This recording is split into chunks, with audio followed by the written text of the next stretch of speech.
Hello friends, welcome to my channel. મિત્રો, આજે આપણે વાત કરવાના છીએ LLB સેમેસ્ટર 1ની આવનારી યુનિવર્સિટીની એક્ઝામના મોસ્ટ આઈએમપી પ્રશ્નો વિશે, જે તમને આવનારી એક્ઝામમાં ખૂબ જ ઉપયોગી સાબિત થઈ શકે છે. તો મિત્રો, વિડીયોને એન્ડ સુધી જોવો, અને જો તમે મારી ચેનલ પર નવા છો તો ચેનલને સબસ્ક્રાઇબ કરવાનું ના ભૂલતા. તો ચાલો શરૂ કરીએ. ક્રિમિનલ લો 1 એટલે કે BNS, ભારતીય ન્યાય સંહિતા 1. ક્વેશ્ચન 1, શિક્ષાની વિવિધ વિચારસરણીઓ અને શિક્ષાના વિવિધ પ્રકારો સમજાવો. Discuss various kinds of punishments and different theories of punishment. Question 2, મન દોષિત ના હોય ત્યાં સુધી કૃત્ય કોઈને દોષિત બનાવતું નથી. આ વિધાનના સંદર્ભમાં ગુનાહિત માનસ, પ્રતિબંધિત કૃત્ય અને ગુના વચ્ચેનો સંબંધ સમજાવો. An act does not make one guilty unless the mind is guilty. In reference to this statement, explain the relationship between guilty mind, prohibited action and offense. Question 3, ભારતીય ન્યાય સંહિતા 2023ની જોગવાઈઓ અનુસાર પ્રાપ્ત થતા અંગત બચાવના અધિકાર વિશે વિસ્તૃત સમજૂતી આપો.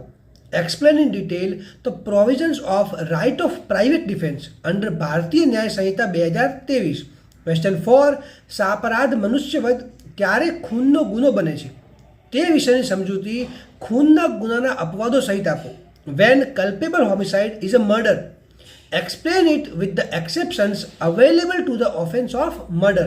Question 5, ભારતીય ન્યાય સંહિતા 2023 હેઠળ બળાત્કારના ગુનાની વ્યાખ્યા આપી તેના આવશ્યક તત્વોને ઉદાહરણો અને કેસલો સહિત સમજાવો. Define offense of rape and state its essential elements with illustrations and case laws under the ભારતીય ન્યાય સંહિતા 2023. Question 6, દહેજ મૃત્યુ અને સ્ત્રીઓ સામેના ક્રૂરતાના ગુનાઓની વિગતે ચર્ચા કરો. Discuss the offenses of dowry death and cruelty against women. Question 7, ટૂંક નોંધ લખો. Write short notes. A, ગેરકાયદેસર કેદ અને ગેરકાયદેસર અટકાયત વચ્ચેનો તફાવત. Difference between wrongful confinement and wrongful restraint. B, ગુનાહિત કાવતરું, criminal conspiracy.